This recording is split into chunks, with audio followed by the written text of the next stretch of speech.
Daniela Mercado. Bakit ang sarili kong pangalan ang nakasulat sa ilalim ng only daughter ng babaeng ito? Patay na ang nanay ko 20 taon na ang nakakaraan. Sino ang babaeng nasa harap ko? Naninginig ang mga daliri ni Daniela habang hawak ang basang folder na ibinigay ng mga pulis. Sa loob ng punerarya, tanging ang ugong ng aircon at ang malakas na hulas ng ulan sa bubong na yero ang maririnig. Amoy pormalina amoy, kandila amoy. Kamatayan isang amoy na kasing pamilyar na ni Daniela sa sarili niyang balat. Pero sa gabing ito, ang lamig na dumaan sa kanyang likuran ay hindi galing sa aircon. Iyon ay ang lamig ng isang katotohanang pilit na humuhulagpos mula sa ilalim ng lupa. Huminga siya ng malalim pilit na pinapakalma ang kanyang dibdib. Bilang isang embalmer at record manager ng Funeraria Mercado, tungkulin niyang manatiling matatag sa harap ng sinumang pumanaw. Ngunit ang Jane Doe na ito, ang babaeng walang pangalan na natagpuan sa kalsada sa gitna ng baha, ay may dalang lihim na tila sumasakal sa kanya. Elena Santos. Iyon ang pangalang nakasulat sa lumang sedula na nakuha sa bulsa ng biktima. At sa ilalim ng emergency contact, malinaw na nakasulat ang pangalan ni Daniela kasama ang address ng puneraryang ito. Hindi maaari, bulong ni Daniela sa sarili. Patay na si nanay. Ako mismo ang nakakita sa kabaong niya noong 6 na taong gulang pa lang ako. Sabi ni Tita Beatrice, namatay siya sa sakit. Dahan-dahang lumapit si Daniela sa metal table kung saan nakalatag ang puting body bag. Bawat hakbang niya ay tila may kasamang bigat ng 20 taon ng pang-ungulila. Hinawakan niya ang zipper, ngunit bago pa niya ito maibaba, bumukas ng malakas ang pinto ng morgue. Daniela, anong ginagawa mo pa rito sa ganitong oras? Napatalon si Daniela. Nakatayo sa pinto si Tita Beatrice, ang babaeng nagpalaki sa kanya, ang nagturo sa kanya kung paano bigyan ng dignidad ang mga pumanaw. Maayos ang pagkakapusod ng buhok nito kahit hating gabi na, at ang kanyang mga mata ay matalas tila laging may binabantayan. Sa likod niya ay si Carlo, ang fiancé ni Daniela na halatang kagigising lang pero bakas ang pagkabalisa sa muka. Tita, may dinalang bangkay ang mga pulis. Isang babaeng natagpuang patay sa labas ng palengke. Paliwanag ni Daniela. Pilit na itinatago ang nanginginig na folder sa likod niya. Mabilis na lumapit si Beatrice, ang taho ng kanyang sapatos ay tumutunog ng maraha sa semento. Kinuha niya ang folder mula sa kamay ni Daniela nang walang pasabi. Habang binabasa ang report, nakita ni Daniela ang panandaliang pagpula ng mukha ng kanyang tiyahin bago ito bumalik sa pagiging seryoso at malamig. Isang palaboy, Daniela. Walang pamilya, walang pambayad. Alam mo namang puno na ang storage natin, sabi ni Beatrice nang hindi tumitingin sa kanyang pamangkin. Carlo, tawagan mo ang munisipyo. Sabihin mo ay hihingi tayo ng permit para sa agarang cremation. Hindi na kailangang dumaan sa viewing. Pero tita, hindi ba dapat suriin muna natin ang nakasulat sa record? Ang nakasulat sa record ay mali. Putol ni Beatrice ang boses niya ay kasing talas ng scalpel. Maraming baliw sa kalsada na kung ano-anong pangalan ang isinusulat sa bulsa nila. Huwag kang maging emosyonal, Daniela. Embalmer ka, hindi ka detective. Carlo, asikasuhin mo ang papeles na yun din. Gusto ko bago sumikat ang araw-abo na ang babaeng ito. Lumapit si Carlo kay Daniela at hinawakan siya sa balikat.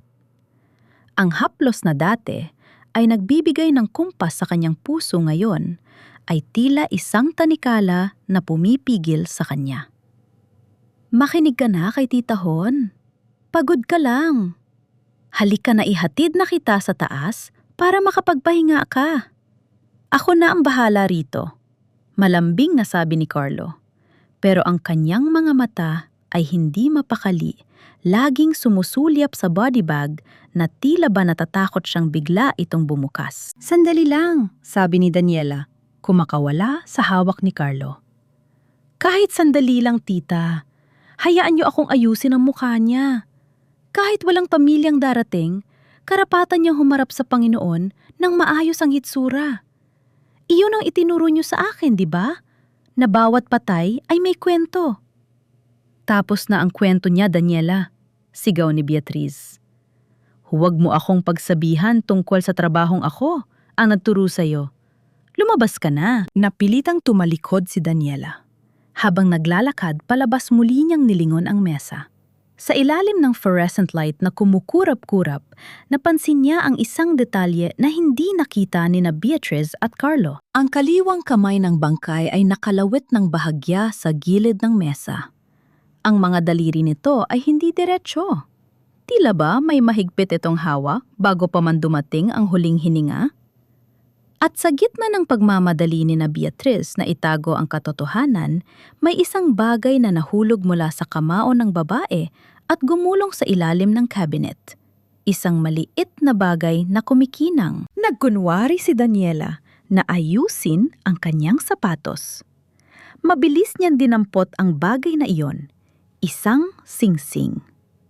Isang lumang singsing na pilak na may ukit na hindi na halos mabasa. Ngunit, sa loob-loob ni Daniela, alam niya ang hugis na iyon. Iyon ang singsing na lagi niyang nakikita sa mga lumang litrato ni nanay, ang tanging alaala ng kanyang amang matagal na ring nawala. Daniela, ano pang hinihintay mo? Muling bulyaw ni Beatriz. Papunta na po, sagot ni Daniela mabilis na isinilid ang singsing sa kanyang bulsa. Paglabas niya ng morgue, hindi siya pumunta sa kanyang silid. Tumayo siya sa madilim na pasilyo ng bahay tanghalan. Ang kanyang puso ay kumakaba ng mabilis. Alam niyang may mali. Bakit ganoon na lamang ang takot ng kanyang tiyahin sa isang babaeng palaboy? Bakit gustong-gusto ni Carlo na sunugin agad ang ebidensya? Tumingin siya sa bintana sa ulan na tila walang balak tumigil. Sa bawat kidlat na nagbibigay ng liwanag sa madilim na kalangitan ng Pampanga, tila nakikita ni Daniela ang muka ng babaeng nasa loob ng body bag. Isang mukhang hindi niya malimutan kahit 20 taon na ang lumipas. Kung ang babaeng iyon ay si Elena Mercado, ang kanyang ina, sino ang ibinaon nila 20 taon na ang nakalipas? At bakit ang mga taong pinagkakatiwalaan niya ang mismong nagmamadaling sunugin ang katotohanan, hindi siya makakapagpahinga? Hindi hanggat hindi niya nabubuksan ang talaan ng mga patay na tila itinatago ng kanyang sariling pamilya. Mabilis siyang bumalik sa hagdan, hindi patungo sa kanyang kwarto, kundi pabalik sa silid, kung saan ang katotohanan ay nakatagdang maging abo sa loob lamang ng ilang oras. Kailangan niyang makita ang muka ng babaeng iyon. Kailangan niyang malaman kung ang babaeng tinitingnan niya ay ang kanyang ina o ang multo ng isang kasalan ng pilit na ibinabaon sa limot. Ngunit pagdating niya sa pinto ng morgue, nakandado na ito. At mula sa loob, narinig niya ang mahinang boses ni Carlo at Beatriz na nagtatalo. Sigurado ka bang siya ito, Beatriz? Sabi mo ay hindi na siya makakabalik. Boses ni Carlo puno ng takot. Tumahimik ka. Basta gawin mo ang sinabi ko. Kapag naging abo na siya, wala nang pruweba. At si Daniela, kailangang mapirmahan na niya ang mga documents bukas. Hindi pwedeng masira ang plano natin dahil lang sa isang patay na nagpakita. Napaatras si Daniela, ang kanyang likod ay sumandal sa malamig na pader. Ang singsing sa kanyang bulsa ay tila nagbabaga. Ang pamilyang itinuring niyang kanlungan ay ang kuta pala ng mga lihim na pumatay sa kanyang pagkatao. Daniela! Isang boses ang tumawag sa kanya mula sa dulo ng pasilyo. Si Aling Rosa, ang matandang tagalinis na matagal na sa punerarya. Hawak nito ang isang lumang lampara. Bakit ka naririyanin? Bakit para nakakita ka ng multo? Tumingin si Daniela kay Aling Rosa. Ang matanda ay naroon na bago pa man mamatay ang kanyang ina. Marahil sa gitna ng mga patay, ang matandang ito ang may hawak ng susi sa mga lihim ng mga buhay. Aling Rosa, ang nanay ko, totoo bang namatay siya sa sakit? Tanong ni Daniela, ang kanyang boses ay halos pabulong na lang sa gitna ng malakas na kulog. Tumingin ang matanda sa pinto ng morgue. Pagkatapos ay muling tumingin kay Daniela nang may halong lungkot at takot. Ang ilang patay, Daniela, ay hindi namamatay dahil sa sakit. Sila ay pinapatay ng katahimikan. Sa sandaling iyon, alam ni Daniela na ang gabi ay mahaba pa. At ang susunod na hakbang niya ay magtatakda kung siya ba ay mananatiling anak ng mga merkado o magiging tagapaghiganti ng isang inang tinalikuran ng mundo. Ang gabi ay tila mas lalong dumidilim, habang ang ulan ay patuloy na humahampas sa mga bintana ng Funeraria Mercado. Sa loob ng maliit at lumang opisina, nakaupo si Daniela sa harap ng kanyang mesa. Ngunit ang kanyang isip ay naiwan sa silid kung saan nakakulong ang bangkay ng babaeng nagngangalang Elena Santos. Uminom ka muna ng tsaa, Daniela.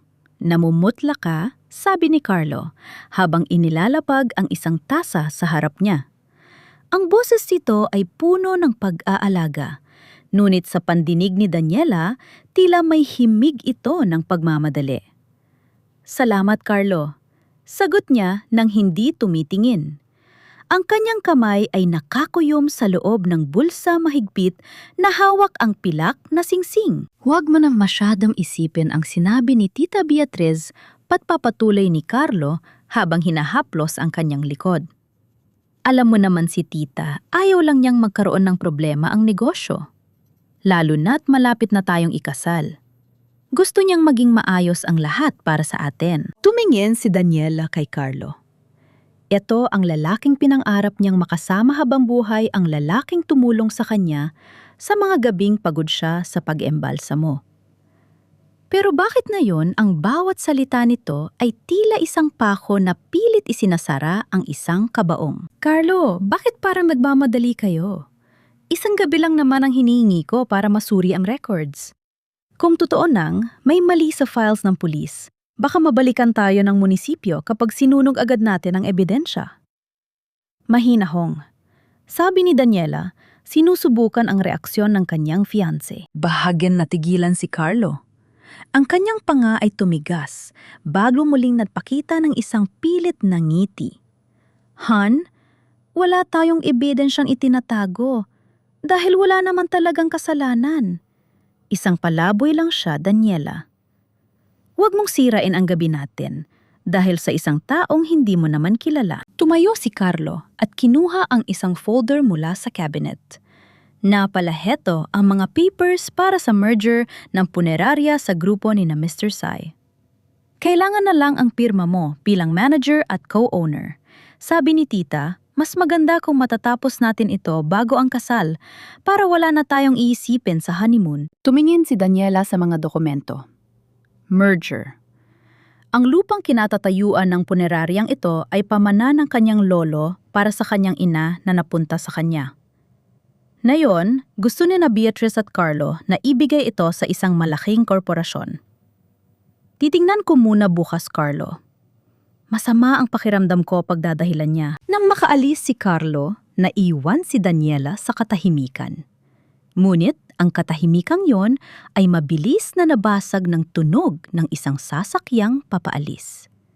Sumilip siya sa bintana at nakita ang sasakyan ni Carlo na lumabas ng gate kahit na hating gabi na at malakas ang ulan. Saan siya pupunta? Hindi na nag-aksaya ng panahon si Daniela. Kinuha niya ang master key ng punerarya na lagi nakatago sa ilalim ng estatwa ng Birheng Maria sa pasilyo. Ang kanyang puso ay tumitibok ng mabilis, tila isang tambol na nagbababala ng panganib. Pagdating niya sa pinto ng morgue, dahan-dahan niyang inilagay ang susi. Sa bawat pihit, tila naririnig niya ang boses ni Tita Beatriz na nagbababala sa kanya. Pero ang uhaw sa katotohanan ay mas matindi kaysa sa takot sa parusa. Click! Bumukas ang pinto. Ang loob ng morgue ay mas malamig kaysa kanina. Ang liwanag mula sa labas ay sapat na para makita ang balangkas ng body bag sa ibabaw ng mesa. Mabilis siyang lumapit at binuksan ang zipper. Sa pagkakataong ito, wala nang Tita Beatriz na pipigil sa kanya. Ginamit ni Daniela ang kanyang flashlight. Ang balat ng babae ay maputla at tuyo, tanda ng matagal na pagkakasakit at kakulangan sa pagkain. Ang kanyang buhok ay may mga puting hibla na malayo sa itim na buhok ng kanyang ina sa kanyang alaala. Pero ang hugis ng ilong, ang kurba ng labi, tila tinitingnan ni Daniela ang sarili niyang muka pagkalipas ng 30 taon. Hinawakan ni Daniela ang kaliwang balikat ng bangkay. Inangat niya ang bahagi ng damit nito na punit-punit. Doon sa ilalim ng maputlang balat ay isang marka na hindi kailanman mabubura ng panahon. Isang birthmark na hugis kay Chim, isang maliit na ibon na tila lilipad. Napahawak si Daniela sa kanyang sariling balikat. Sa parehong bahagi sa ilalim ng kanyang uniforme ay mayroon din siyang eksaktong marka. Ang markang, sabi ni Tita Beatriz, ay nakuha niya sa isang aksidente noong bata pa siya. Nanay, ang huling salitang lumabas sa bibig ni Daniela bago siya napaupo sa sahig, ang kanyang mga luhang kanina pa pinipigilan, ay tuluyan ng umagos. Hindi namatay ang kanyang ina, 20 taon na ang nakakalipas. Nabuhay ito bilang isang palaboy, bilang isang taong walang tangalan sa sarili nitong bayan, habang siya ay lumalaki sa loob ng puneraryang ito. Pinagsisilbihan ang mga taong nagnakaw sa kanyang buhay. Biglang bumukas ang mga ilaw sa morgue. Sabi ko na nga ba, hindi mo matitiis na hindi bumalik dito. Nakatayo sa pinto si Tita Beatriz. Pero sa pagkakataong ito, wala na ang maamong muka ng isang tiyahin. Ang hawak niya ay hindi natsaa, kundi ang folder ng mga dokumento na ayaw pirmahan ni Daniela. At sa likod niya, nakatayo si Carlo, nakakarating lang basa ng ulan at may hawak na martilyo at mga pako. Masyadong matalas ang iyong mga mata, Daniela. Malamig, nasabi ni Beatriz. Katulad ka ng iyong ina. At alam mo ba kung anong nangyayari sa mga taong masyadong maraming nakikita? Tumingin si Beatriz kay Carlo at pagkatapos ay sa incinerator ng punerarya na nagsisimulang umugong sa kabilang silid. Carlo, ihanda mo na ang machine. Mukhang kailangan nating magkaroon ng 2 huling seremonya na iyong gabi. Nanlaki ang mga mata ni Daniela. Ang panganib ay hindi na lang tungkol sa lihim ng nakaraan ito, ay tungkol na sa kanyang sariling buhay. Ang ugong ng incinerator sa kabilang silid ay tila hininga ng isang halimaw na naghihintay na lamunin ang lahat ng ebidensya. Sa loob ng morgue, ang hangin ay tila naging malapot, mahirap langhapin. Nakatayo si Beatriz sa gitna ng silid. Ang kanyang anino ay humahaba sa pader, tila isang madilim na krus na bumabalot kay Daniela. Huwag kang tumingin sa akin ng ganyan, Daniela. Simula ni Beatriz, ang kanyang boses ay kalmado na ngayon, isang kalmadong mas nakakatakot kaysa sa pagsigaw. Lahat ng ginawa ko, lahat ng sakripisyo ko ay para sa iyo. Para sa puneraryang ito, para sa dangal ng pangalang Mercado. Dangal. Halos mabulunan si Daniela sa sarili niyang laway. Anong dangal ang sinasabi niyo, tita? Ang itago ang sarili kong nanay. Ang palabasin na patay na siya habang nabubuhay siyang parang aso sa kalsada. Lumingon si Daniela sa body bag, sa markang kanchim sa balikat ng babae. 20 taon? 20 taon niyo akong pinaniwala na ulila na ako, na wala na akong babalikan. Pero nandito lang siya. Nandito lang siya sa abot ng tanaw ko. Isang mapait na tawa ang kumawala sa mga labi ni Beatriz. Elena was a disgrace. Ang nanay mo ay isang babaeng walang utang na loob. Sinubukan niyang sirain ang reputasyon ng iyong lolo dahil sa ilang papeles na hindi naman niya naintindihan. Gusto niyang isara ang negosyong bumubuhay sa atin. Ano ang gusto mong gawin ko? Hayaan siyang kaladkarin tayo sa putik? Kaya ipinapatay niyo siya? Nanginginig na tanong ni Daniela. Hindi ko siya pinatay. Bulyaw ni Beatrice. Siya ang pumili ng buhay niya. Binigyan ko siya ng pera para umalis, para magbagong buhay sa malayo. Pero dahil sa katigasan ng ulo niya, mas pinili niyang maging palaboy dito sa San Fernando. At ikaw, Daniela, iniligtas kita sa kahihiyang dulot niya. Ipinakita ko sa buong barangay na ang mga merkado ay matatag, kahit na tinalikuran tayo ng sarili nating dugo. Biglang nagbalik sa isip ni Daniela ang araw ng libing ng kanyang ina, 20 taon na ang nakakalipas. Naalala niya ang maliit na bata na nakasuot ng puting damit, umiiyak sa harap ng isang saradong kabaong. Huwag mong buksan ang kabaong. Daniela bulong ni Beatrice noon habang hinahaplos ang kanyang buhok. Masamang makita ang mukha ng isang taong kinuha ng karamdaman. Baka bangungutin ka. Ngayon lang naintindihan ni Daniela ang lahat. Ang kabaong na iyon, marahil ay walang laman o puno lamang ng mga bato at lumang damit. Isang palabas. Isang malaking kasinumalingan para makuha ang lupang ito at ang pamana na dapat ay kay Elena. Carlo, ano pang hinihintay mo baling ni Beatrice sa lalaking nakatayo sa gilid? Ipasok na ang bangkay sa incinerator. Tapusin na natin ito. Lumapit si Carlo. Nakita ni Daniela ang pag-aalinlangan sa mga mata nito, pero nanaig ang takot o marahil ang kasakiman. Sorry Han, pero kailangan nating gawin ito, sabi ni Carlo, hindi makatingin ng diretso kay Daniela. Wag Carlo, wag sigaw ni Daniela habang pilit na humaharang sa mesa. Sa gitna ng pagpupumiglas na dulas si Daniela at napakapit sa kamay ng bangkay. Doon sa ilalim ng malamig at naninigas na mga kuko ng kanyang ina, may napansin siyang isang bagay na nakasingit. Tila isang maliit na piraso ng metal na hindi napansin ni Beatrice sa gitna ng kanilang pagmamadali. Sa isang mabilis na galaw, kinuha ni Daniela ang bagay na iyon at itinago sa kanyang palad bago pa siya mahila ni Carlo palayo. Bitawan mo siya! Sigaw ni Beatrice. Hinila ni Carlo si Daniela, palabas ng morgue, habang ang tunog ng metal na mesa ay gumagasgas sa semento ang bangkay ni Elena ay inihahanda na para sa huling hantungan nito. Ikinulong ni Carlo si Daniela sa isang maliit na storage room malapit sa opisina. Dito ka lang muna hanggang sa matapos ang lahat. Bukas, kapag abo na siya, maiintindihan mo rin kung bakit namin ito ginagawa, sabi ni Carlo bago inilok ang pinto mula sa labas. Naiwan si Daniela sa dilim. Ang taming liwanag ay galing sa isang maliit na butas sa itaas ng pinto. Doon dahan-dahan niyang binuksan ang kanyang palad para tingnan ang nakuhang bagay mula sa mga kuko ng kanyang ina. Hindi lang ito piraso ng metal, isang singsing. Isang lumang pilak na singsing na may ukit na krus sa gitna. Pero sa loob ng bandang iyon, may nakasulat na mga letra na naging sanhi ng paghinto ng mundo ni Daniela. AM to EM, magpakailanman. Arturo Mercado to Elena Mercado. Ito ang singsing ng kanyang ama.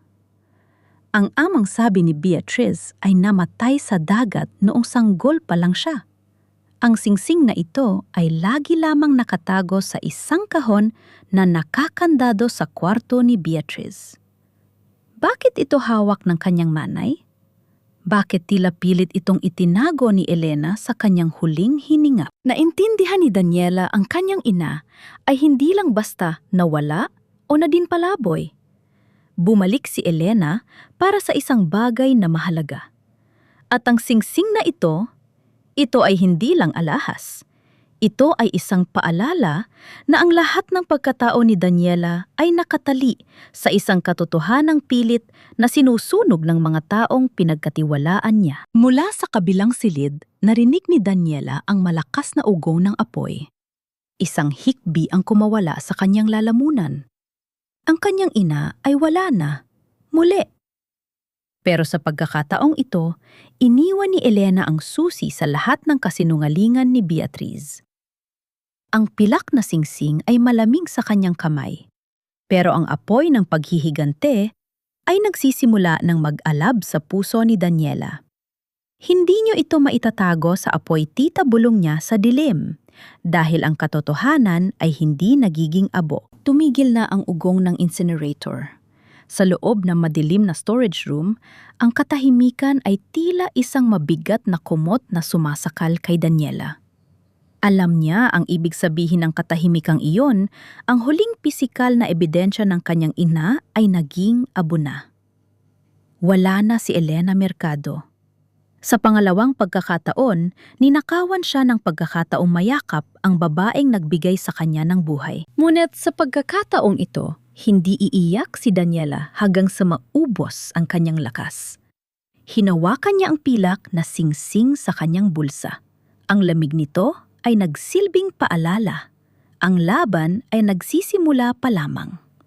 Narinig niya ang pag-ikot ng susi sa pinto. Bumukas ito at pumasok ang liwanag mula sa pasilyo kasabay ng anino ni Carlo. May dala siyang baso ng tubig at isang pilit na ngiti na dati-rati ay nagpapatunaw sa puso ni Daniela. Pero ngayon ay nagdudulot na lamang ng pagkasuklam. "Hon, uminom ka muna malambing," nasabi ni Carlo. Inilapag niya ang baso sa ibabaw ng lumang baul. Tapos na ang lahat. Wala nang gulo. Pwede na nating kalimutan ang gabing ito at magsimula uli. Tumingin si Daniela sa kanyang fiancé. "Kalimutan, Carlo. Paano ko kakalimutan na ang lalaking pakakasalan ko ay tumulong sa pagsunog sa sarili kong ina?" Bumuntong hinala si Carlo at naupo sa tapat niya. "Daniela, intindihin mo naman. Ginagawa namin ito ni Tita Beatriz para sa atin. Hirap na ang punerarya. Maraming utang si Lolo na ngayon lang lumalabas. Kung hindi natin itutuloy ang merger sa mga SAI, mawawala ang lahat sa atin. Magiging pulubi tayo. At ang nanay ko, siya ba ang naging kabayaran para sa merger na yan?" Nag-iba ang timpla ng muka ni Carlo. Nawala ang lambing, pinalitan ng isang malamig na determinasyon. Inilabas niya ang isang folder mula sa kanyang likuran, ang merger documents at ang transfer of title. "Pirmahan mo na ito, Daniela. Huwag mo nang pahirapan ang sarili mo. Kapag napirmahan mo ito, aalis na tayo rito. Magpapakasal tayo sa Maynila, malayo sa bahong ito ng San Fernando. May kondo na tayo naghihintay sa BGC. Hindi mo na kailangang humawak ng bangkay habang buhay." Kondo sa BGC kumunot ang noo ni Daniela. "Saan ka kumuha ng pera para sa kondo, Carlo? Ang sweldo mo rito ay sapat lang para sa pang-araw-araw." Natigilan si Carlo, isang maliit na pagkakamali na hindi nakaligtas sa mga mata ni Daniela. "Nag-ipon ako," mabilis na sagot ni Carlo. "Nag-ipop o iyon ang komisyon mo sa mga peking insurance na ginagawa niyo ni Tita?" Matapang na hamon ni Daniela. "Nakita ko ang mga pangalan sa Carlo. Mga taong walang pamilya na ginamit niyo ang pangalan para makasingil sa insurance. At ang nanay ko? Siguro ay nalaman niya kaya niyo siya itinuring na patay." Isang malakas na kalabog ang yumanig sa silid nang ihampas ni Carlo ang folder sa mesa. "Oo. At ano ngayon? Ang mundong ito ay para sa mga madiskarte, Daniela. Ang nanay mo ay isang hadlang. Gusto niyang isumbong ang sarili niyang pamilya sa pulis dahil lang sa kaunting pera na kinukuha natin sa mga taong patay." Na rin naman lumapit si Carlo kay Daniela. Hinawakan siya ng mahigpit sa magkabilang balikat. Ang kanyang mga mata ay nandilisik sa kasakiman. "Diyan ka sa akin. Mahal kita pero hindi ko hahayaang sirain mo ang pagkakataon nating yumaman. Pipirma ka rito? O baka kailanganin nating gumawa ng isa pang death certificate ngayong gabi? At sa pagkakataong ito, ang pangalang nakasulat ay Daniela Mercado." Naramdaman ni Daniela ang takot, pero kasabay nito ay ang isang matalim na pagkaunawa. Si Carlo ay hindi kailanman nagmahal sa kanya. Ang minahal nito ay ang lupang kinatatayuan niya at ang pirma na hawak niya. Sige, pabulong na sabi ni Daniela, kunwari ay sumusuko. Pipirma ako. Pero hayaan mo muna akong mag-ayos. Hayaan mo ako magpaalam sa huling pagkakataon sa silid ni nanay sa itaas.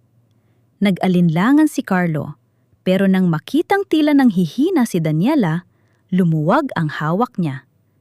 Dalian mo, 1 oras lang, Daniela. Pagkatapos noon, pipirma ka sa harap namin ni Tita Beatrice. Lumabas si Carlo at iniwan ang pinto na bahagyang nakabukas. Akala niya ay talo na si Daniela. Ngunit pag-akyat ni Daniela sa itaas, hindi siya nag-ayos. Pumasok siya sa kwarto ni Beatrice. Alam niya ang gawin ng kanyang tiyahin. Lahat ng mahalagang papeles ay nakatago sa loob ng isang antigong vault sa likod ng painting ng kanilang lolo. Ginamit ni Daniela ang pilak na singsing. Naalala niya ang kwento ni Aling Rosa.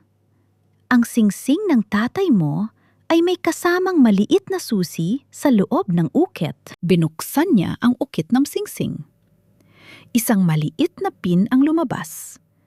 Gamit ang kanyang husay sa pagbubukas ng mga lumang lock, isang skill na natutunan niya sa mga lumang drawer ng punerarya, sinubukan niyang buksan ang vault. Click, bumukas ang vault. Sa loob, hindi lang pera ang nandoon.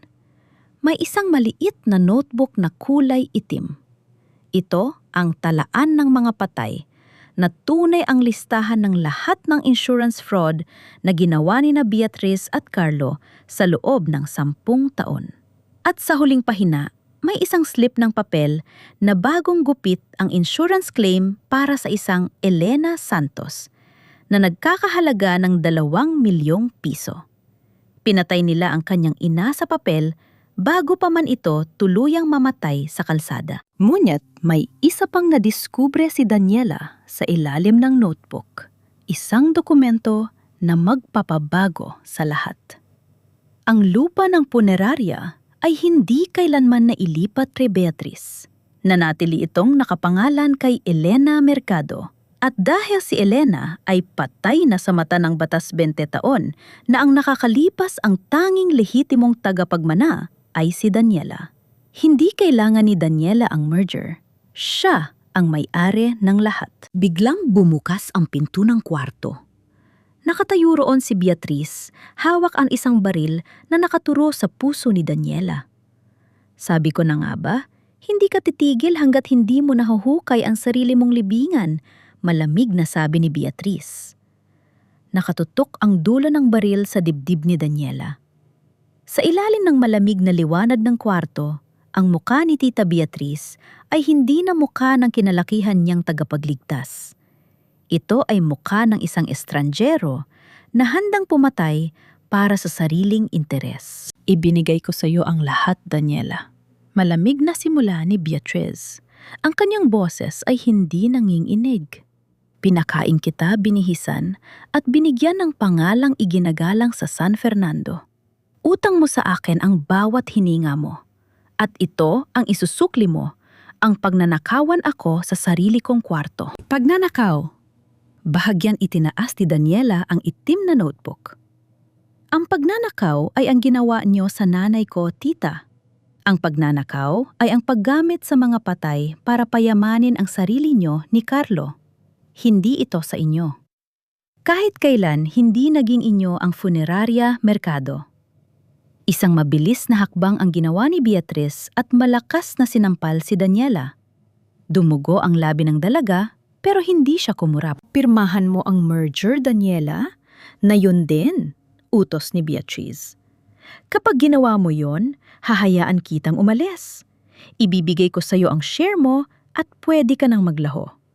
Pero kung hindi, ikinasa ni Beatrice ang baril. Huwag mong pilitin na ituring kitang isa sa mga Jane Doe na dadaan sa mga kamay ko. Eksaktong sa sandaling iyon, isang malakas na kidlat ang gumuhit sa kalangitan kasunod ang pagyanig ng buong bahay dahil sa kulog.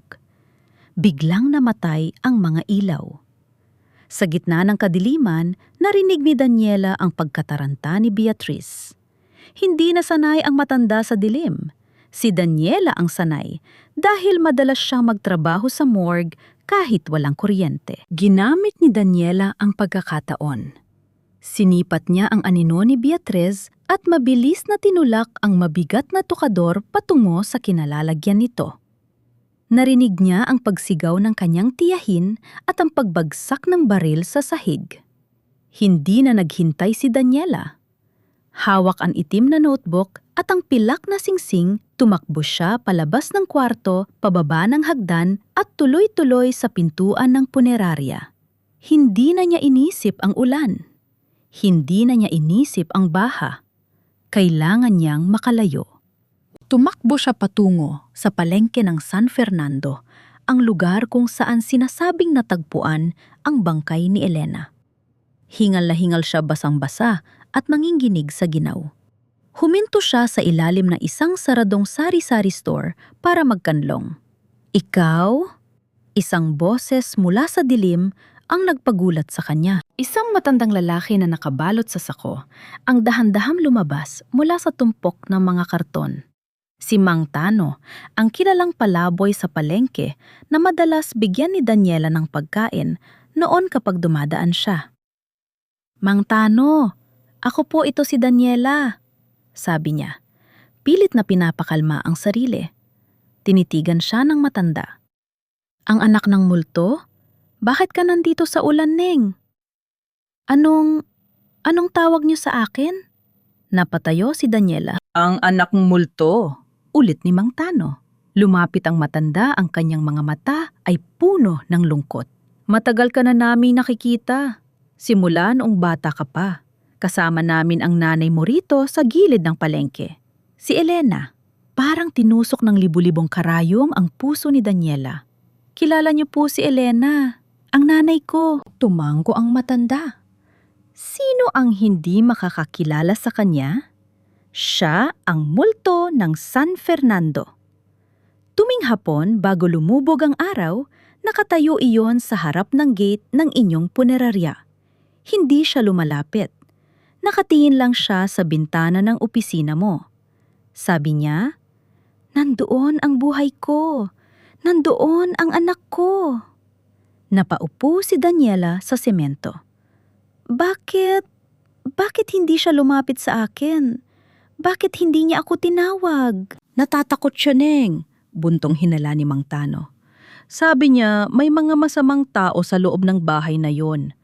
Sabi niya kapag lumapit siya, kukunin ka rin nila sa kanya. Mas gusto na niyang makita kang maayos ang buhay sa malayo kaysa makasama ka niya rito sa kalsada. Pero alam mo," kinalikot ni Mang Tano ang kanyang lumang plastic bag at inilabas ang isang tungpok ng mga papel na nakatali ng goma. Basang-basa ang mga ito, punit-punit ang mga gilid, pero maingat na itinago. "Ito, pinatago niya sa akin bago siya mawala. Sabi niya, kapag dumating ang araw na wala na siya, ibigay ko raw sa babaeng may markang ibon sa balikat. Ikaw yon, di ba?" Nanginginig na kinuha ni Daniela ang tumpok ng mga papel. Mga liham. 12 ng liham na hindi kailanman nakarating sa kanya. Sa bawat sobre nakasulat ang kanyang pangalan sa sulat kamay na kasing ganda ng mga ukit sa mga mamahaling kabaong. Binuksan ni Daniela ang isa. "Daniela, aking anak. Na yon ay ika-10 kaarawan mo. Nakita kita kanina, nakasuot ka ng kulay rosas na bestida. Ang ganda-ganda mo. Gusto kitang yakapin, pero alam kong binabantayan ako na iyong tita Beatrice. Tandaan mo, anak, hindi ako umalis dahil ayaw ko sa iyo. Umalis ako para hindi nila masira ang kinabukasan mo. Balang araw, malalaman mo rin ang totoo tungkol sa iyong ama." Hindi na natapos ni Daniela ang pagbabasa dahil sa hagulgol. Ang kanyang ina ay hindi kailanman naging baliw. Hindi ito naging iresponsable. Si Elena ay isang bayani na nagpakasakit sa lamig at gutom ng kalsada habang pinapanood ang kanyang anak mula sa dilim para lamang masigurong ligtas ito. Salamat, Mang Tano. Maraming salamat. Hitbi ni Daniela. Mag-ingat ka, Neng. Babala ng matanda. Ang multong nakita ko kanina sa gate nyo, hindi yun ang nanay mo. Ang totoong multo sa San Fernando ay ang mga taong may puso na kasing tigas ng bato. Habang hawak ang mga liyang tumayo si Daniela, alam man niya kung ano ang kailangang gawin. Hindi na siya tatakbo. Gagamitin niya ang bawat salitang isinulat ng kanyang ina, ang itim na notebook ng insurance fraud, at ang pilak na singsing para gibain ang kaharian ng kasinungalingan ni Beatrice. Ngunit, sa gitna ng kanyang paglalakad, pabalik, isang itim na sasakyan ang dahan-dahang huminto sa kanyang tabi. Bumukas ang bintana. Si Carlo! At may hawak siyang isang tumpok ng mga dokumento at isang lighter. Huling pagkakataon, Daniela. Ibigay mo sa akin ang notebook o papanoorin mong maging abo ang mga huling sulat ng nanay mo. Banta ni Carlo habang itinatapat ang apoy sa mga liham na hawak ni Daniela. Huwag, Carlo! Parang awa mo na! Ang sigaw ni Daniela ay naging paos na pansumamo sa gitna ng malakas na ulan. Ang dilaw na apoy mula sa lighter ni Carlo ay sumasayaw tila isang nananudyong demonyo sa harap ng mga liham na basa ng ulan at luha. Ang mga papel na iyon, ang tanging pisikal na ugnayan ni Daniela sa kanyang ina na si Elena, ay muling nanganganib na maging abo, katulad ng bangkay na nasa incinerator kanina. Daniela, huwag mo akong pilitin. Malamig na sabi ni Carlo. Ang kanyang mukha na dati ay puno ng tamis at pangako ng kasal ay tila naging isang maskarang gawa sa bato. Ibigay mo sa akin ang itim na notebook. Ibigay mo sa akin ang lahat ng kopya ng insurance records na nakuha mo. Pagkatapos, ibibigay ko sa iyo ang mga sulat na yan. Pwede kang umalis. Pwede mo ibaon ang nanay mo sa parang gusto mo. Pero ang negosyo ni Tita Beatrice, hindi mo ito masisira. Negosyo! Natawa si Daniela nang may halumpait ang ulan ay humahalo sa kanyang mga luha. Ang tawag mo sa pagnanakaw sa mga patay at pagpatay sa dangal ng mga buhay ay negosyo. Carlo, naging kasabot ka ba dahil sa pag-ibig sa akin? O dahil sa pag-ibig sa perang kikinil mo sa merger na ito? Hindi sumagot si Carlo. Sa halip, mas inilapit niya ang apoy sa isa sa mga sobre. 3, 2, sige sunugin mo. Biglang tumayo ng tuwid si Daniela. Ang kanyang mga mata ay nag-aapoy sa galit na mas matindi kaysa sa lighter ni Carlo. Sunugin mo ang bawat letra na isinulat ng nanay ko. Pero tandaan mo, Carlo, ang mga salitang yan ay nakatatak na sa puso ko. Nabasa ko na ang bawat isa. Alam ko na kung paano niyo siya pinahirapan. At kahit wala ang mga papel na yan, sisiguraduhin kong mabubulok kayo ni Tita Beatrice sa kulungan. Natigilan si Carlo. Ang takot ay sandaling dumaan sa kanyang mga mata.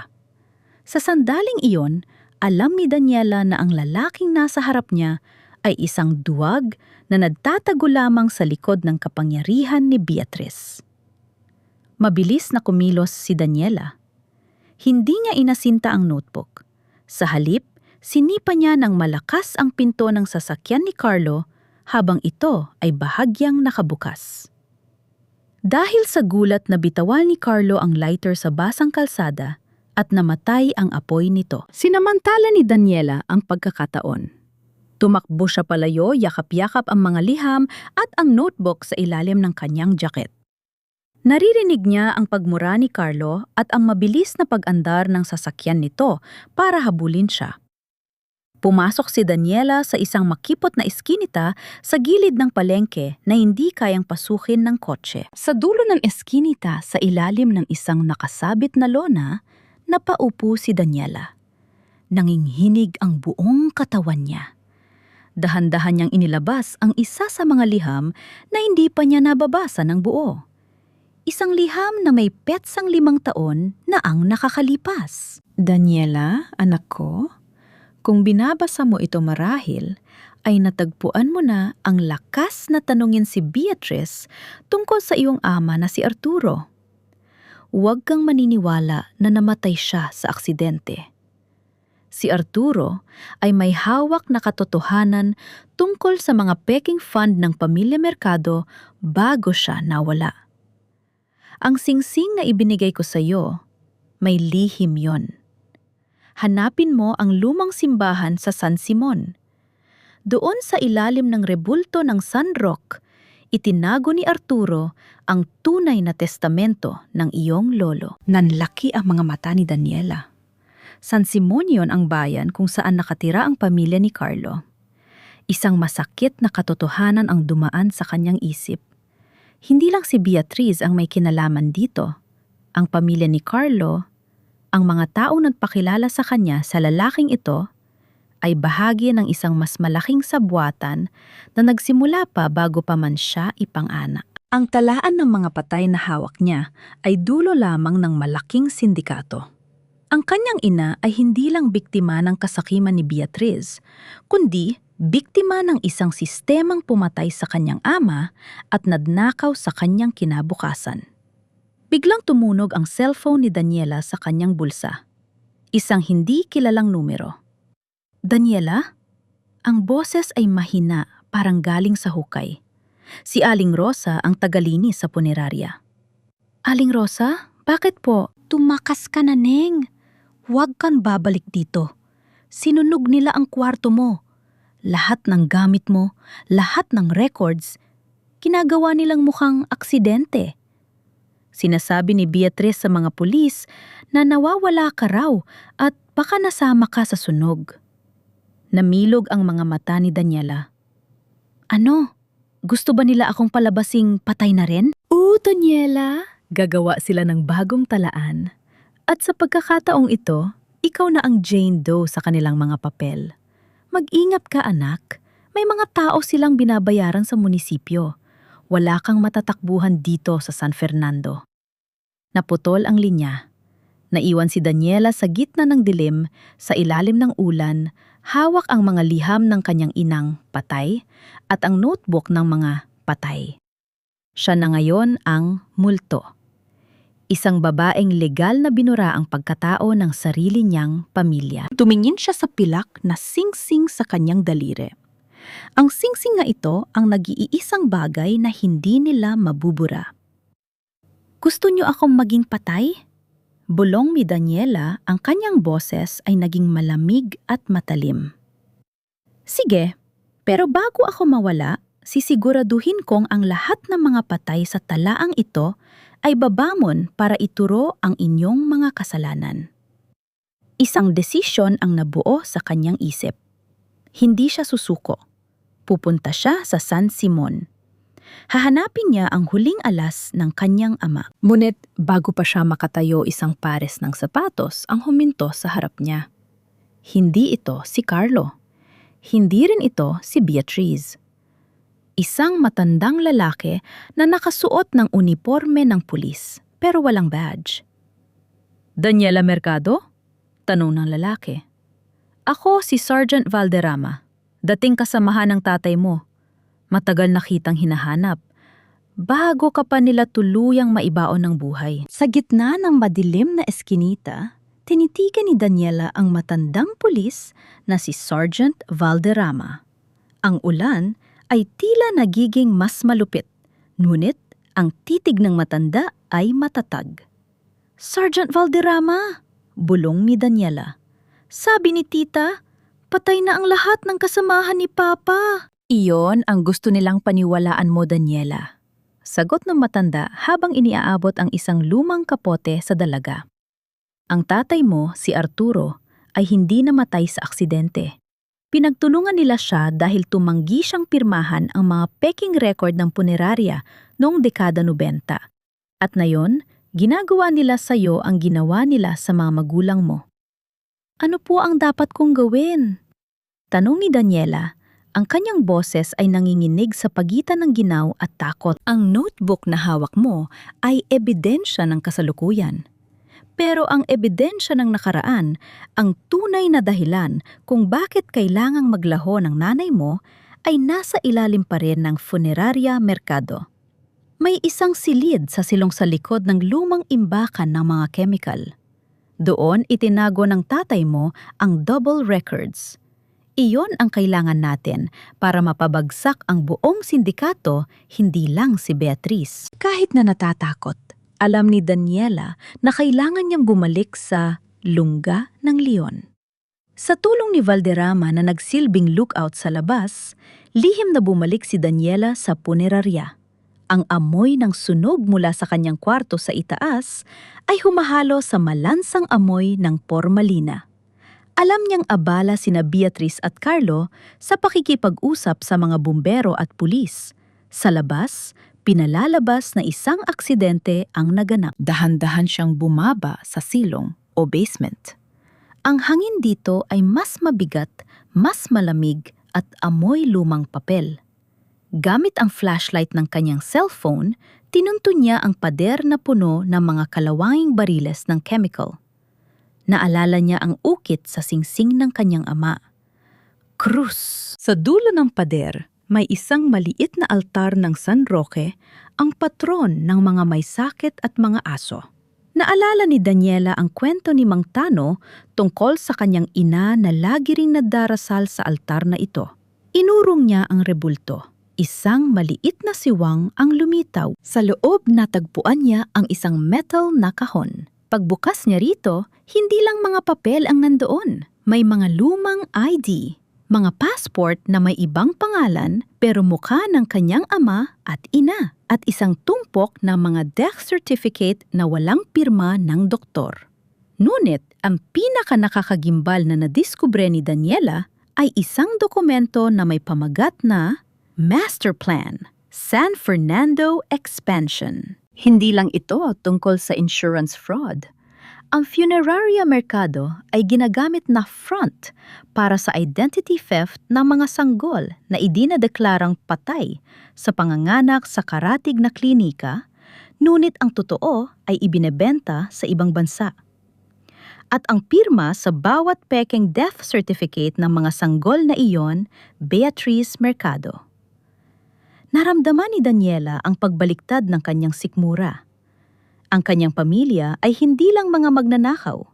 Sila ay mga mamamatay tao ng kinabukasan ng mga bata. Biglang narinig ni Daniela ang tunog ng mabibigat na hakbang pababa ng hagdan. Ang ilaw ng flashlight ay tumama sa pader na pinagtataguan niya. Alam ko namang hindi ka makakatagal sa labas, Daniela, boses iyon ni Beatriz. Hindi na ito galit. Ito ay boses na isang taong may tagumpay na sa kanyang mga kamay. Dito ka rin babalik sa lupa kung saan ka nagmula. Hayop kayo, tita! Sigaw ni Daniela habang lumalabas sa pinagtataguan yakap ang metal na kahon. Mga sanggol! Pati mga sanggol hindi niyo pinatawad. Ang mundo ay puno ng mga batang walang kwenta, Daniela. Ginawa ko silang mahalaga sa pamamagitan ng pagbibigay sa kanila ng bagong buhay sa mayamang pamilya. At ang kinita ko roon, iyon ang nagpatayo ng mansyong tinitirhan mo. Sa likod ni Beatriz, lumitaw si Carlo. Hawak niya ang isang galon ng gasolina. Hon, sabi ko naman sa'yo, pirmahan mo na lang ang merger. Sabi ni Carlo nang may halong panghihinayang. Ngayon, kailangan na nating tapusin ang nasimulan sa itaas. Ang silong na ito ang magiging tunay mong libingan. Sinimulang ibuhos ni Carlo ang gasolina sa paligid ng mga chemical. Ang amoy ay nakakahilo. Alam ni Daniela na ang isang kislap lang ng apoy ay sasabog ang buong silid dahil sa mga chemical sa paligid. Papatayin niyo rin ba ako gaya ng ginawa niyo kay Papa? Hamon ni Daniela, pilit na pinapatagal ang oras habang hinihintay ang signal ni Valderrama. Ang tatay mo ay tanga. Pinili niya ang prinsipyo kaysa sa pamilya, sabi ni Beatriz habang dahan-dahang umaatras patungo sa hagdan. Ikaw naman, Daniela. Pinili mo ang isang inang baliw kaysa sa akin na nagbigay sa'yo ng lahat. Carlo, sindihan mo na. Inilabas ni Carlo ang lighter. Ang maliit na apoy ay tila isang dambuhalang banta sa gitna ng silid na puno ng gasolina. Ngunit bago pa maibagsak ni Carlo ang lighter, isang malakas na putok ang bumasag sa katahimikan ng silong. Tumama ang bala sa kamay ni Carlo dahilan upang mabitawan niya ang lighter. Sa kabutihang palad, hindi ito tumama sa gasolina. "Pulis! Huwag kayong gagalaw!" Sigaw ni Sergeant Valderrama mula sa itaas ng hagdan kasama ang 3 pang armadong lalaki. Nagkagulo. Sinubukan ni Beatriz na tumakbo pabalik sa hagdan, pero hinarang siya ni Valderrama. Si Carlo naman ay mabilis na tumalon patungo sa bintana ng silong para tumakas dala ang notebook ng insurance na kinuha niya sa mesa kanina. "Daniela ang kahon!" Sigaw ni Valderrama. Niyakap ni Daniela ang metal na kahon at tumakbo patungo sa hagdan. Pero bago pa siya makalabas, isang malakas na pagsabog ang marinig mula sa itaas na palapag ng punerarya. Ang apoy mula sa aksidenteng sunog sa kanyang kwarto ay kumalat na sa mga linya ng kuryente. Ang kisame ng silong ay nagsimulang gumuho. "Tita!" Nakita ni Daniela si Beatriz na naipit ang binti sa bumagsak na bahagi ng hagdan. Ang apoy ay mabilis na lumalapit sa kanya. Tumigil si Daniela. Sa harap niya ang babaeng nagnakaw sa kanyang buhay, pumatay sa kanyang ama at nagpahirap sa kanyang ina. Sa kabila ng lahat ng galit, nakita ni Daniela ang takot sa mga mata ng kanyang tiyahin. Ang takot na makita ang impyerno bago pa man siya mamatay. Lalapit ba siya para iligtas ang demonyong sumira sa kanya? O hahayaan niya itong maging abo, kasama ng mga lihim ng funeraria merkado? Ang init ay tila sumasakal sa lalamunan ni Daniela. Ang usok mula sa nasusulog na mga chemical sa silong ay naging itim at malapot, dahilan upang maging mahirap ang bawat paghinga. Sa harap niya si Beatriz ay nakalubog sa ilalim ng mabigat na kahoy na bahagi ng hagdan. Ang kanyang mukha ay nanggingitim sa dumi at takot. "Daniela, tulungan mo ako. Huwag mo akong iwan dito." Ang boses ni Beatriz ay hindi na ang boses ng makapangyarihang may-ari ng punerarya. Ito ay boses ng isang sawing palad na nagmamakaawa para sa kanyang buhay. Napatigil si Daniela. Ang metal na kahon na naglalaman ng mga lihim ng mga merkado ay mabigat sa kanyang bisig, kasing bigat ng galit na namumuo sa kanyang puso. Naalala niya ang kanyang ina si Elena na nagtiis ng lamig at gutom sa kalsada habang si Beatriz ay nagpapakasasa sa yamang ninakaw mula sa kanila. Naalala niya ang kanyang ama na pinatay dahil sa kanyang prinsipyo. "Daniela, ano pang tinitingin-tingin mo riyan?" Halika na, sigaw ni Sergeant Valderrama mula sa itaas. Pilit na iniiwasan ang mga bumabagsak na debris. Sasabog na ang mga tangke ng chemical. "Kailangan na nating lumabas." Tumingin muli si Daniela kay Beatriz. Sa kabila ng lahat, nakita niya ang pilat sa noo ng kanyang tiyahin, isang pilat na nakuha nito noong bata pa sila nang iligtas ni Beatriz si Daniela mula sa isang asong ulol. Isang piraso ng utang na loob na pilit na binubura ng 20 taong panlilinlang. Binitawan ni Daniela ang kahon at mabilis na lumapit kay Beatriz. Sinubukan niyang iangat ang mabigat na kahoy. "Daniela, anong ginagawa mo?"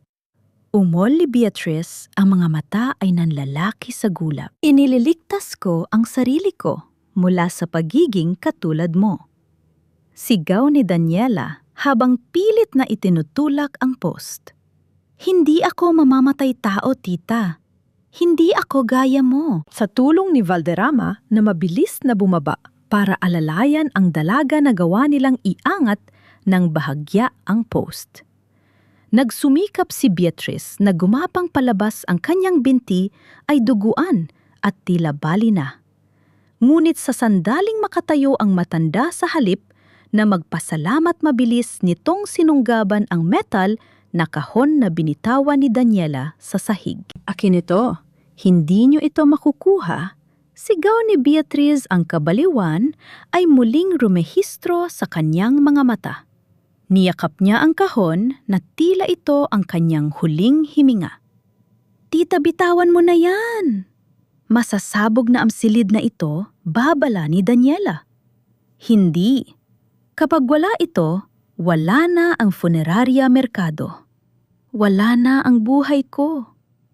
Patakbong lumapit si Beatriz sa bintana ng silong hindi alintana ang sakit ng kanyang binti. Isang malakas na pagsabog ang yumanig sa buong gusali. Ang mga tangke ng pormalina at iba pang chemical ay tuluyan ng nilamon ng apoy. Ang lakas ng pressure ay nagpadulas kay Beatriz at sa isang iglap ang sahig sa kanyang kinalalagyan ay bumigay. Tita, sigaw ni Daniela. Huli na ang lahat. Nahulog si Beatriz sa mas malalim pang bahagi ng pundasyon ng gusali, yakap-yakap ang metal na kahon na naging mitsa ng kanyang kamatayan. Ang apoy ay tila isang dambuhalang kumot na tumakip sa kanya. Daniela, wala na siya. Tara na hinalit ni Valderrama ang braso ni Daniela at pilit siyang hinila paakyat sa gumuho ng hagdan. Halos hindi na makahinga si Daniela nang makalabas sila sa main hall ng punerarya. Ang buong paligid ay naglalagablab. Ang mga kabaong na gawa sa mamahaling kahoy ay nagmimistulang mga sulo sa dilim. Ang kasaysayan ng kasinungalingan ng mga merkado ay unti-unting nagiging abo. Pagdating nila sa labas, sinalubong sila ng malamig na hangin at ang ingay ng mga bumbero. Napaluhod si Daniela sa basang damo habang pinapanood ang pagtupok na apoy sa tanging tahanang kinilala niya. Daniela, maayos ka lang ba? Tanong ni Valderrama habang tinatabunan siya ng kumot. Hindi sumagot si Daniela. Ang kanyang mga mata ay nakatitig sa itim na usok na pumapait-aas sa kalangitan ng San Fernando. Sa gitna ng kaguluhan, napansin niya ang isang pamilyar na anino sa kabilang panig ng kalsada. Si Carlo. Nakatayo ang kanyang dating fiancé sa tabi ng isang itim na SUV. Hawak nito ang itim na notebook, ang huling ebidensya ng insurance fraud na hindi nakuha ni Valderrama. Nang magtagpo ang kanilang mga mata, isang malamig na ngiti ang ibinigay ni Carlo bago ito mabilis na pumasok sa sasakyan at humarurot palayo.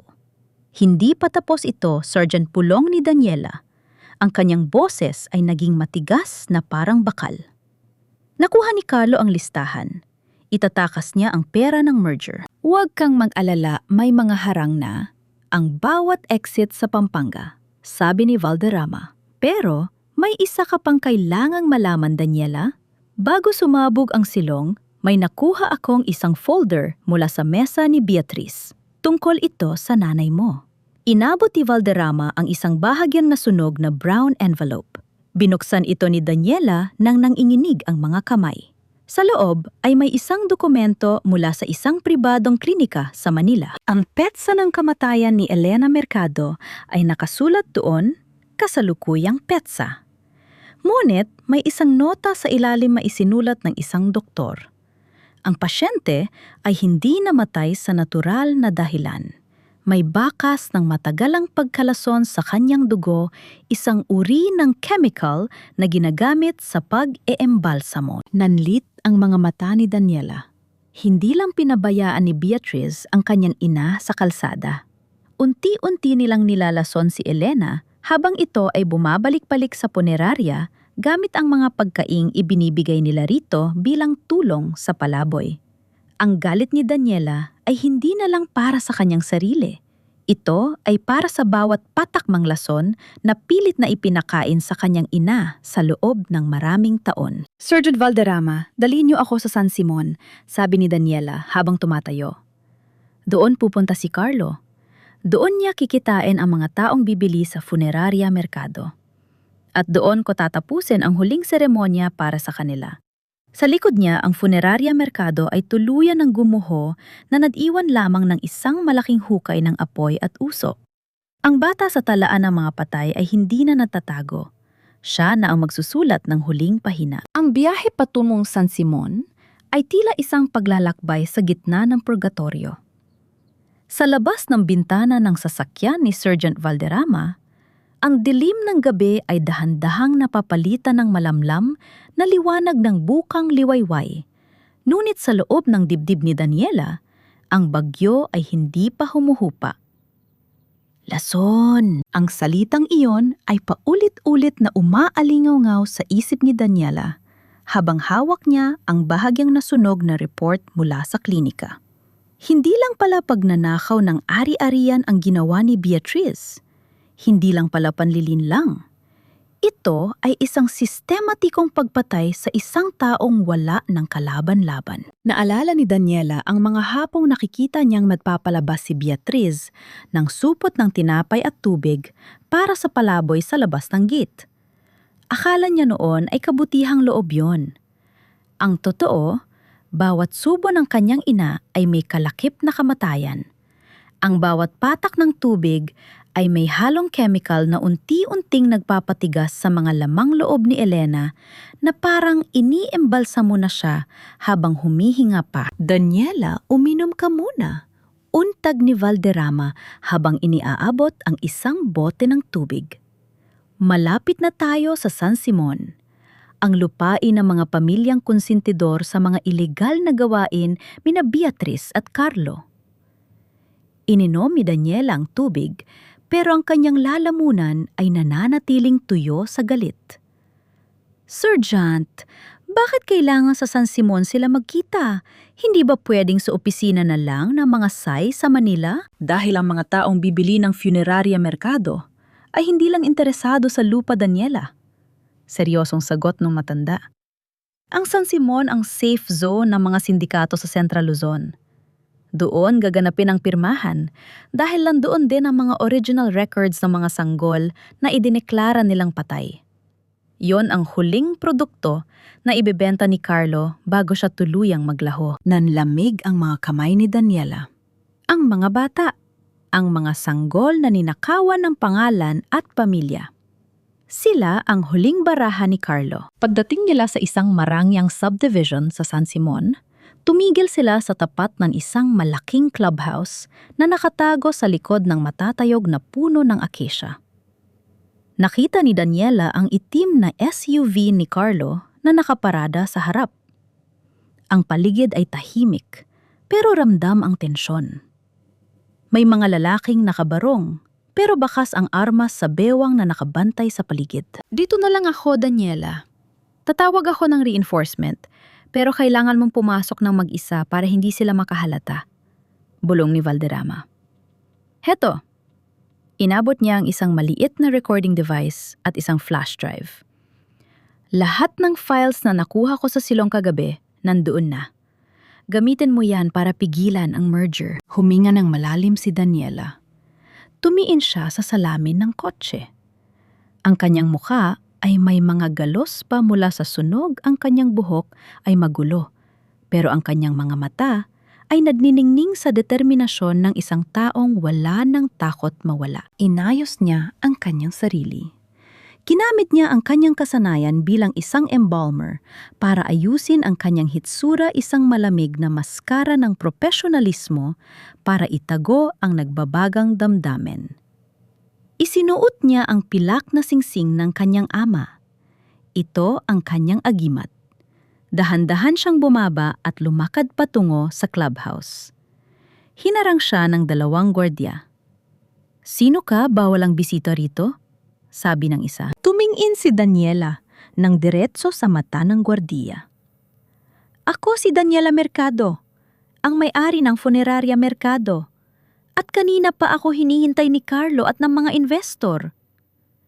Nagkatinginan ang mga gwardiya.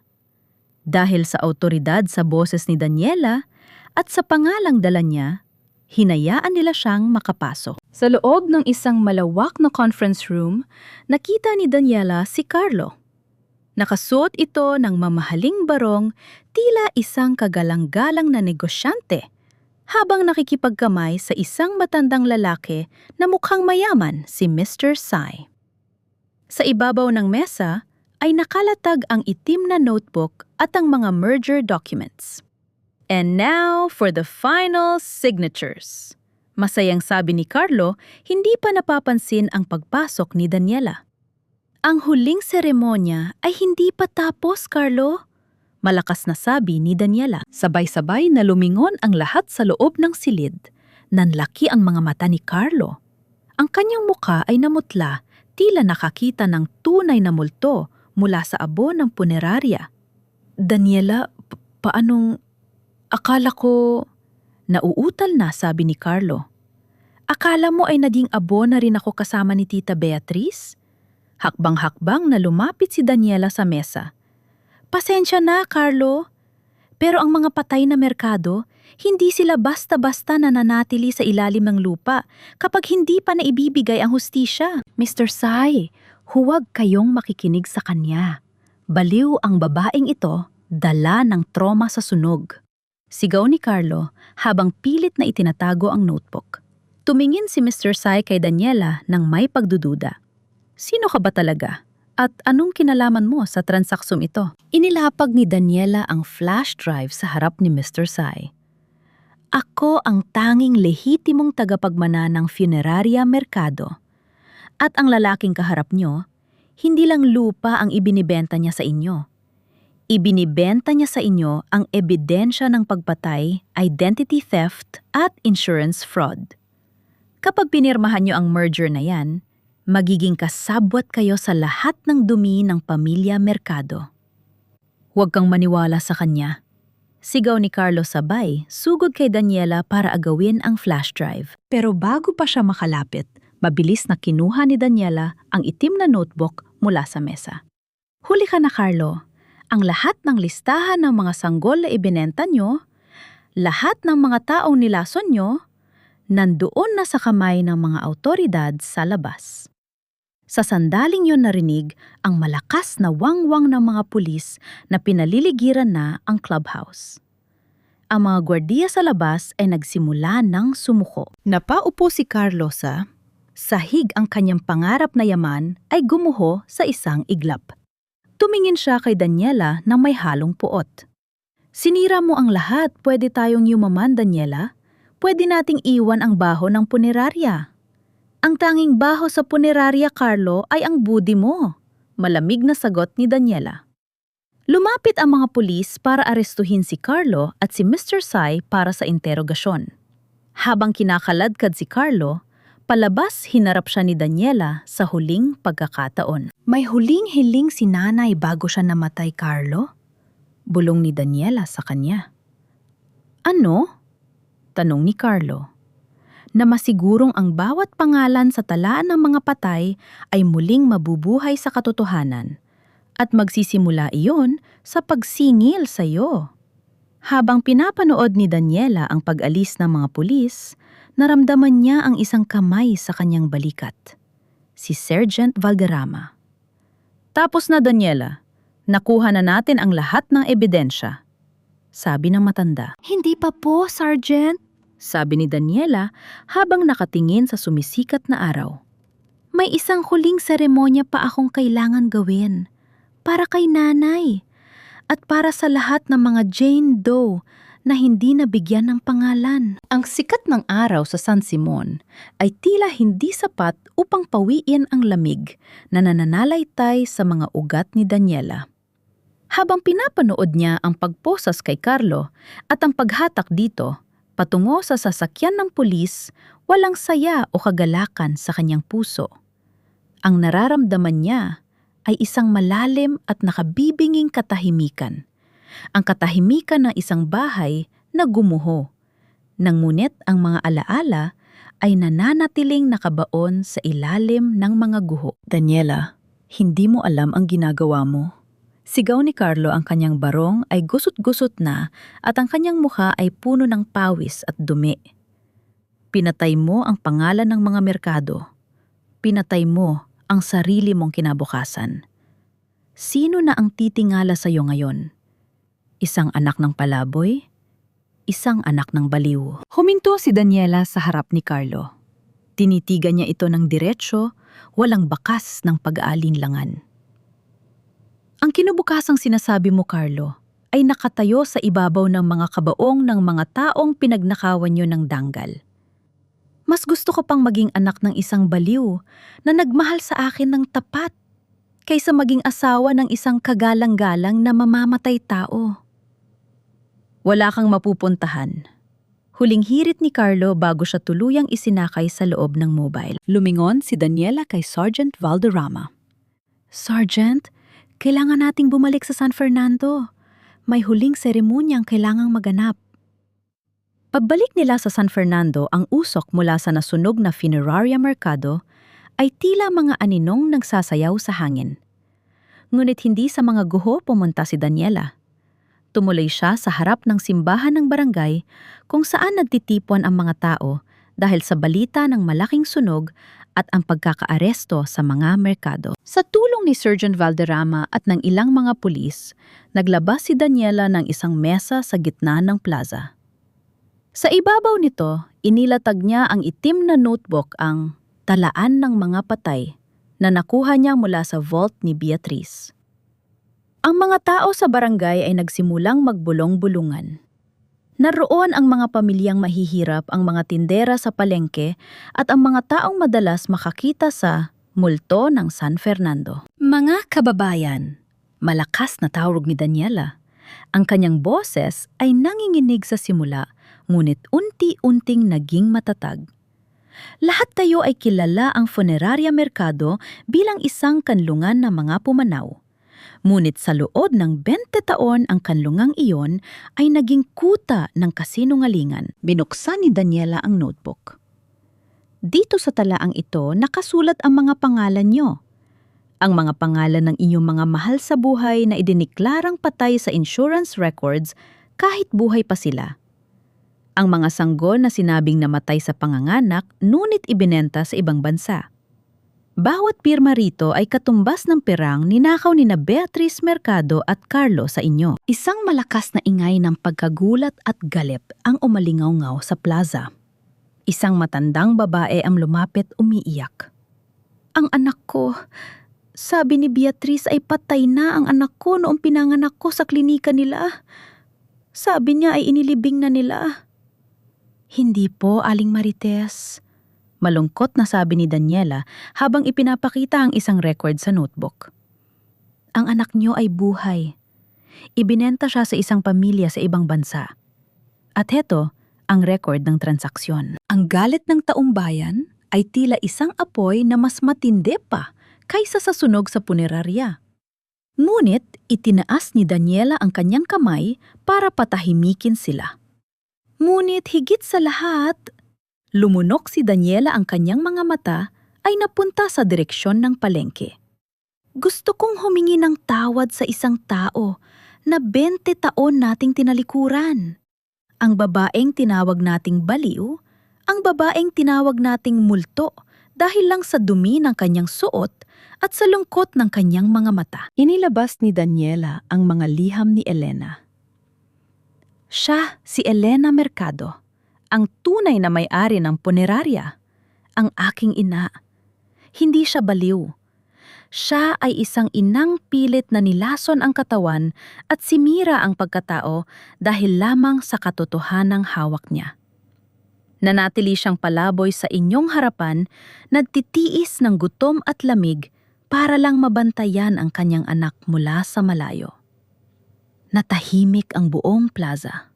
Ang ilang mga tindera na dati ay nagtataboy kay Elena sa palengke ay napayuko sa kahihiyan. Ngayong araw, pagpapatuloy ni Daniela habang ang mga luha ay malayang dumadaloy sa kanyang mga pisini. Hindi tayo maglilibing ng patay. Ngayong araw, ililibing natin ang mga kasinungalingan ng mga merkado at muling mabubuhay ang pangalan ni Elena Mercado bilang isang babaeng may danggal, may pag-ibig at may katotohanan. Kinuha ni Daniela ang isang urn, ang mga abo na nakuha niya mula sa incinerator, ang abo na pinaniniwalaan niyang labi ng kanyang ina. Dahan-dahan niyang isinabog ang mga ito sa ilalim ng malaking puno ng acacia sa harap ng simbahan, kung saan madalas magkanlong si Elena tuwing umuulan. Nanay, malaya ka na, bulong ni Daniela. Isang himala ang tila nangyari. Ang mga tao isa-isa ay lumapit sa puno. May mga nag-alay ng bulaklak, may mga nagsindi ng kandila. Ang multo na dati nilang kinatatakutan ay naging simbolo na ngayon ng hustisya. Sa gitna ng karamihan, lumapit si Aling Rosa, ang tagalinis ng punerarya. Hawak niya ang isang lumang kahon ng mga litrato na nailigtas niya mula sa sunog. Daniela, heto ang mga litrato niyo noong sanggol ka pa. Itinago ito ng nanay mo sa ilalim ng sahig ng kanyang tulugan sa palengke. Binigay ito sa akin ni Mang Tano bago siya umalis. Binuksan ni Daniela ang kahon. Ang unang litratong nakita niya ay si Elena. Bata pa, masaya at karga-karga siya habang nakangiti. Sa likod ng litrato may nakasulat na maikling nota. Sa aking Daniela, ang katotohanan ay parang araw maaaring takpan ng ulap, pero hinding-hindi mamamatay ang liwanag. Tumingin si Daniela sa kalangitan. Ang usok ng Funeraria Mercado ay wala na. Ang tanging natitira ay ang malinis na asul ng langit. Nakamit na ang hustisya. Ang talaan ng mga patay ay wala na dahil ang bawat pangalan doon ay nabigyan na ng bagong buhay sa pamamagitan ng katotohanan. Ngunit para kay Daniela, ang tunay na tagumpay ay hindi ang pagkakulong ni Carlo at ang pagkamatay ni Beatriz. Ang tunay na tagumpay ay ang muling paghawak niya sa kanyang sariling pangalan ng walang halong takot o kahihiyan. Daniela, tawag ni Sergeant Valderrama. Ano nang plano mo ngayon? Wala na ang punerarya. Wala na ang lahat. Ngumiti si Daniela, isang niting puno ng pag-asa. Hindi po, Sergeant. Ngayon pa lang magsisimula ang lahat. Gagawa tayo ng isang bagong talaan. Ngunit sa pagkakataong ito, hindi ito talaan ng mga patay. Ito ay magiging talaan ng mga taong nabigyan ng bagong simula. Habang naglalakad palayo sa plaza, hinawakan ni Daniela ang pilak na singsing sa kanyang daliri. Hindi na ito malamig. Tila may init itong nagpapaalala sa kanya na ang bawat hantungan ay isa ring simula. 6 na buwan ang mabilis na lumipas. Sa bakanteng lote kung saan dating nakatayo ang Funeraria Mercado, wala na ang amoy ng pormalina at usok. Ang itim na guho ay pinalitan na ng isang maliit at payak na garden memorial.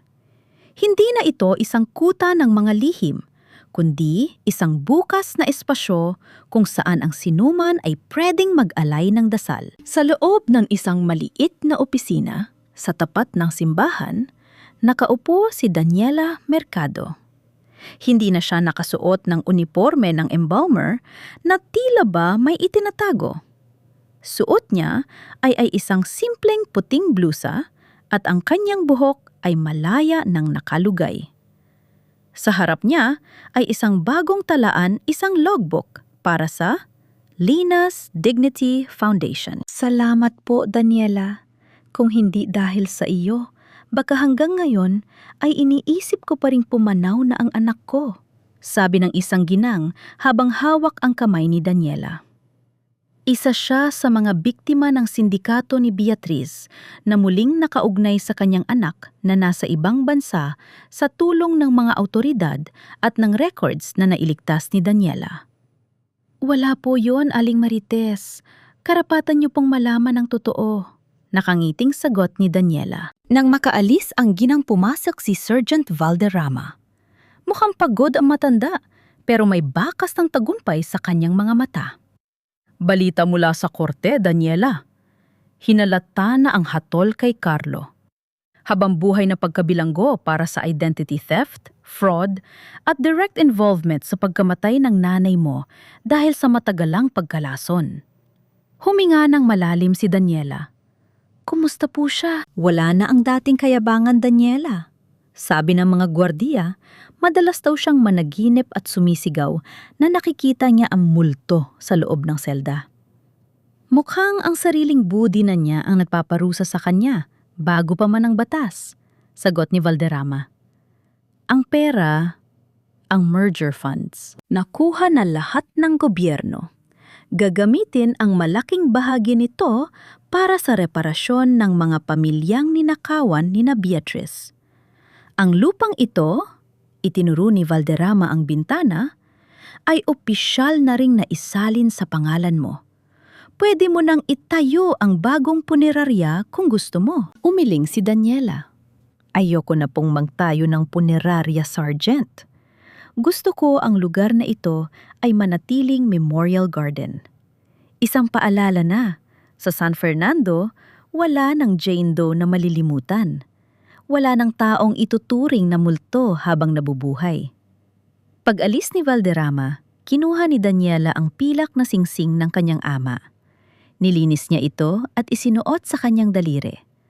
Lumabas siya ng opisina at naglakad patungo sa malaking puno ng acacia sa Memorial Garden. Doon sa ilalim ng puno, may isang maliit na marker na gawa sa puting marmol. Walang nakasulat na mahabang epitaph, kundi isang pangalan lang na malinaw at may dignidad. Elena Mercado. Ang aming liwanag sa dilim. Nay! Bulong ni Daniela habang hinahaplos ang marmol. Tapos na ang seremonya. Ang bawat pangalan sa talaan ay naibalik na sa kanilang mga pamilya. Wala na ang mga lihim. Wala na ang takot. Isang mahinang ihip ng hangin ang dumaan tila isang haplos sa kanyang pisngi. Napansin ni Daniela ang isang maliit na ibon na dumapo sa sanga ng acacia. Isang ibong malayang umawit bago muling lumipad patungo sa asul na kalangitan. Naalabat niya ang kanyang sarili, ang bata na dati ay nakakulong sa talaan ng mga patay. Ang batang 20 taong naniwala sa kasinungalingan. Ngayon, ang batang iyon ay wala na. Ang nakatayo sa harap ng libingan ay isang babaeng nahanap ang kanyang boses sa gitna ng katahimikan. Hindi happy ending ang pagbabalik ng yaman o ang pagkakaroon ng bagong pag-ibig. Ang happy ending para kay Daniela ay ang kakayahang tumingin sa salamin at makita ang muka ng kanyang ina na nakangiti sa kanya. Ang kakayahang huminga ng malalim nang walang amoy ng pormalina at ang kapayapaang dulot ng katotohanan. Tumingin siya sa malayo sa bayan ng San Fernando na unti-unti nang bumabangon. Alam niyang marami pang hamon, marami pang kwento ng kawalan ng katarungan ang kailangang ayusin. Pero hindi na siya natatakot. Dahil sa bawat talaan na isusulat niya mula ngayon, hindi na kamatayan ang magiging tema. Ito ay magiging talaan ng pag-asa ng dangal at ng buhay na hinding-hindi na muling mabubura. Sa huling pagkakataon, hinawakan ni Daniela ang kanyang singsing at ngumiti. Ang bawat hantungan ay isa ng simula. At ang simula niyang ito ay punong-puno ng liwanag